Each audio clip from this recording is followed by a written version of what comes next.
A Igreja Boas Novas em Guarabira convida você a se tornar um patrocinador desse canal e da obra missionária em Guarabira, com a sua melhor oferta, para que possamos fazer mais e melhor.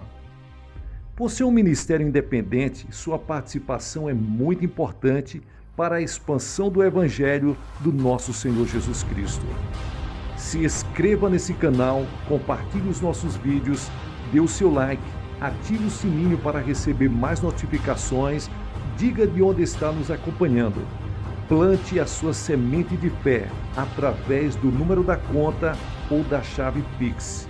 Geralmente as pessoas que fazem isso, aparece o nome da pessoa.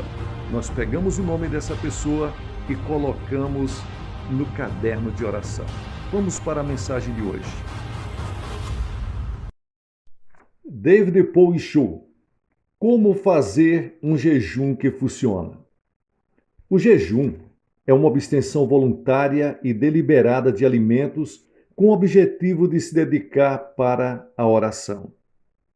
De um modo geral, no jejum, nos abstemos apenas dos alimentos sólidos, mas em algumas ocasiões nos abstemos de água também por curto período de tempo.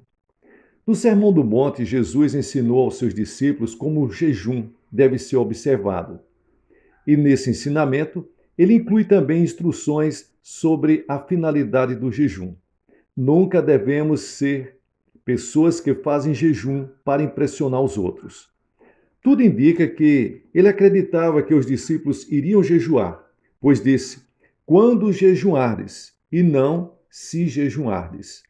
Ele próprio nos deu o exemplo. Jesus, cheio do Espírito Santo, voltou do Jordão e foi guiado pelo Espírito no deserto durante 40 dias, sendo tentado pelo diabo.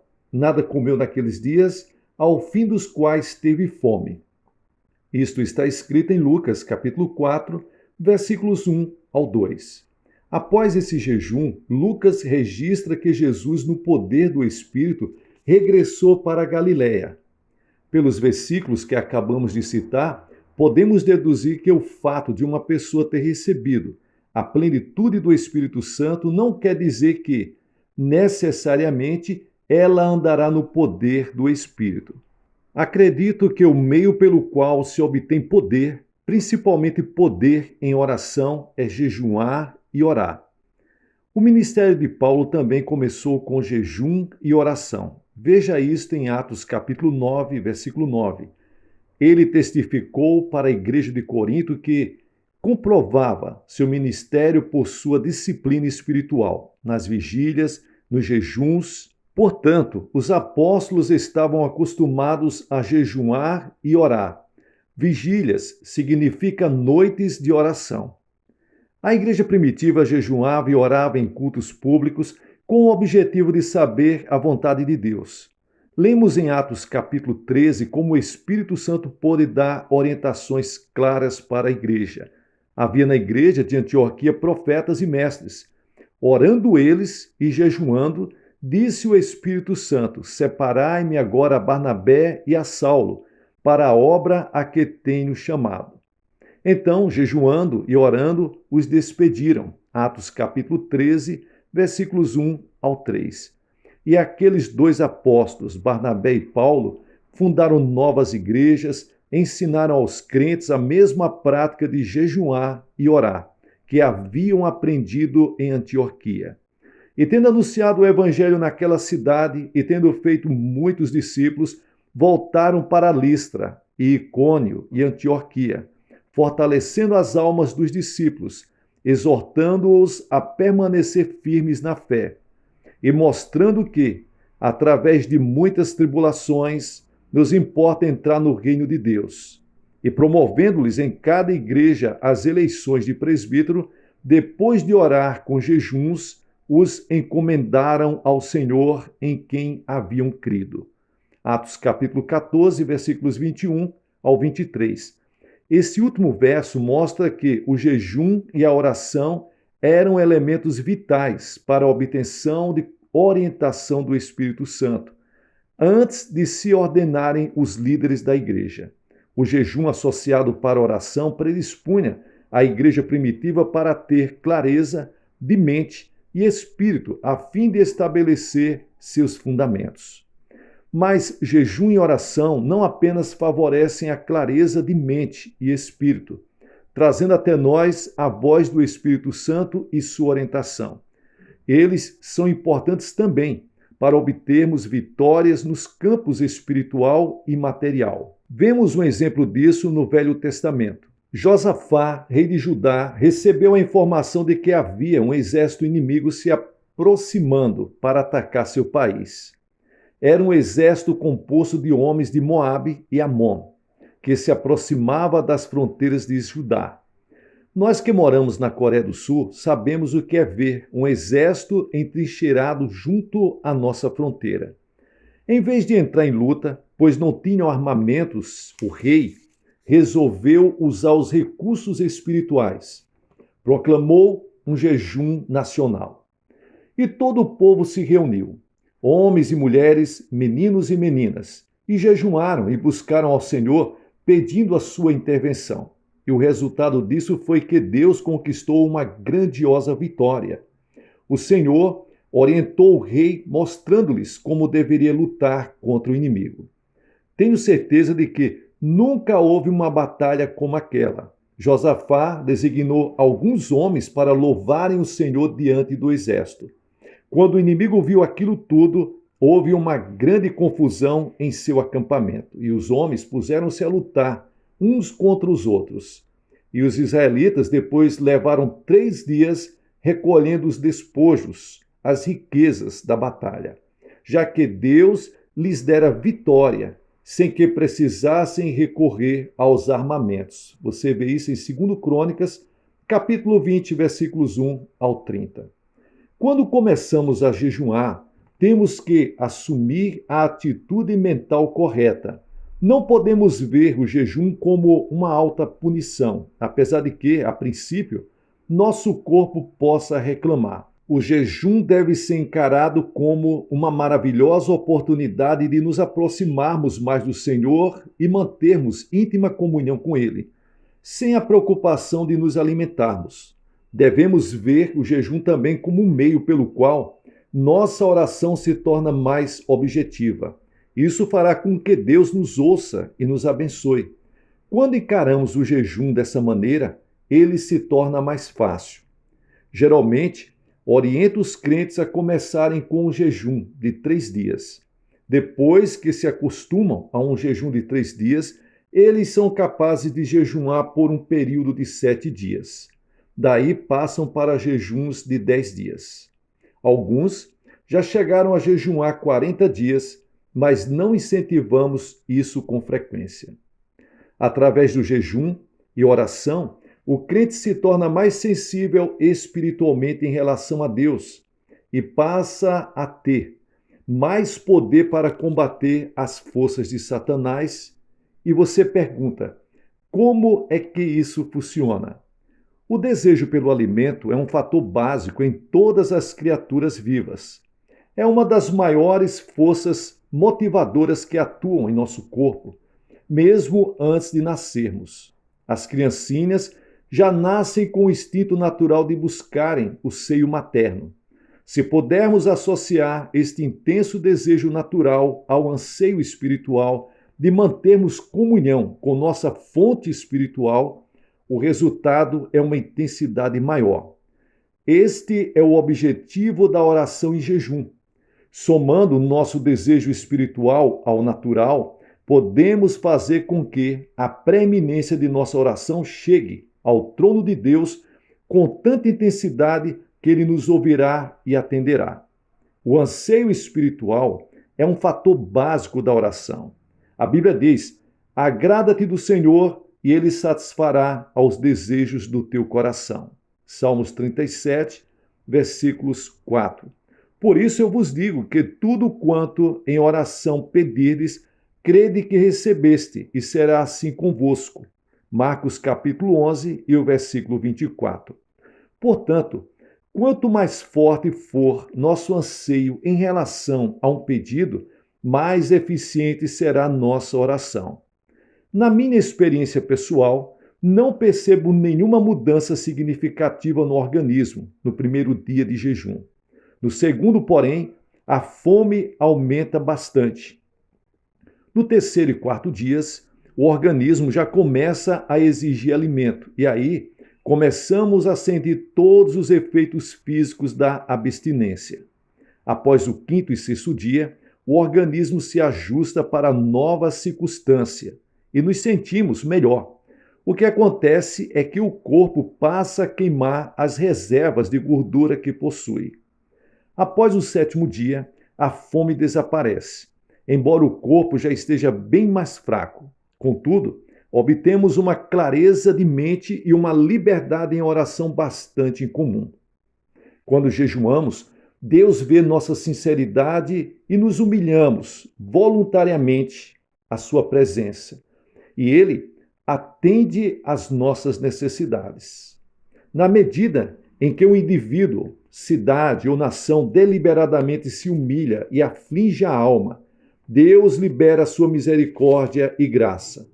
Como vemos em muitos exemplos do Velho Testamento, Deus lutou pelo povo Israel. Sempre que esse se humilhou diante de Deus, foram vencedores. Satanás está sempre querendo nos atingir quando sucumbimos frente aos nossos desejos carnais. Ele não pode vencer a barreira de proteção que é o sangue de Cristo, mas podemos dar-lhes acesso para a nossa pessoa quando pecamos. Paulo diz que Satanás é o príncipe da potestade do ar ou da atmosfera que circunda a terra. E na epístola de Judas nós lemos o seguinte: ora, estes da mesma sorte, quais sonhadores alucinados, não só contaminam a carne, como rejeitam o governo e difamam autoridades superiores. Contudo, o arcanjo Miguel, quando contendia com o diabo e disputava a respeito do corpo de Moisés, não se atreveu a proferir juízo infamatório contra ele. Pelo contrário, disse: o Senhor te repreenda. Esses, porém, quanto a tudo o que não entendem, difamam, e quanto a tudo o que compreendem por instinto natural, como brutos sem razão, até nessas coisas se corrompem. Judas, versículos 8 e versículo 10. Os versos citados revelam um fato muito significativo sobre o nosso adversário, o diabo. Satanás é um príncipe que tem uma influência considerável. E Judas diz também que ele não pode ser tratado levianamente, como alguns crentes costumam fazer. Embora seu poder sobre a propriedade divina tenha sido destruído, ele ainda é um oponente muito perigoso. Jesus afirmou o seguinte: porque aí vem o príncipe do mundo, e ele nada tem em mim. Em outras palavras, Satanás não encontrava em Jesus nenhum ponto de apoio, a partir do qual pudesse lançar um ataque sobre ele. Nós também devemos viver de tal forma que o príncipe deste mundo não ache em nós terreno favorável que acolha seus ataques. Antes da Segunda Grande Guerra, a Alemanha criou uma rede de agentes leais em diversos países. Hitler sabia que precisaria de aliados leais se quisesse obter sucesso no seu projeto de conquistar o mundo. E ele denominou esse grupo de homens e mulheres a quinta coluna. Precisamos cuidar para que não haja em nós nenhuma quinta coluna que se alie a Satanás. Pela oração em jejum, podemos concentrar o poder da oração, dirigindo-o contra nossas concupiscências, a cobiça da carne, a cobiça dos olhos e a soberba da vida.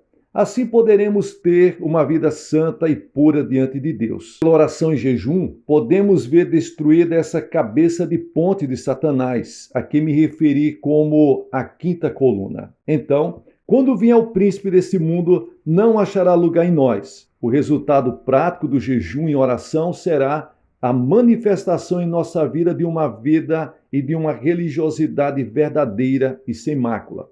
Porventura, não é este o jejum que escolhi, que solte as ligaduras da impiedade, desfaças as ataduras da servidão, deixes livres os oprimidos e despedaces todo jugo?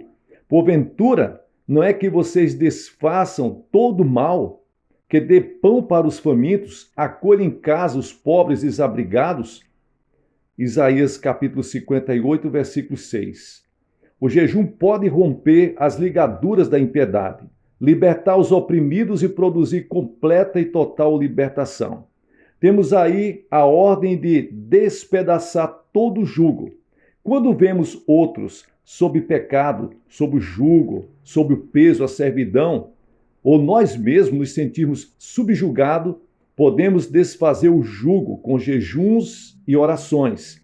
Que seja problemas de saúde, de relacionamento na família ou nos negócios, eles podem ser resolvidos pelo poder da oração e jejum. Hoje em dia, os psicólogos, médicos e psiquiatras afirmam que a atitude mental de seus pacientes tem um peso muito grande na cura deles. Essa é a hora em que a igreja, o corpo de Jesus Cristo, deve ser curada. A atitude de Deus está explícita na terceira carta de João. Amado, acima de tudo faço votos por tua prosperidade e saúde, assim como é próspera a tua alma. O segredo para se obter prosperidade espiritual e material está relacionado com a prosperidade da alma, a mente, obtida pelo perdão.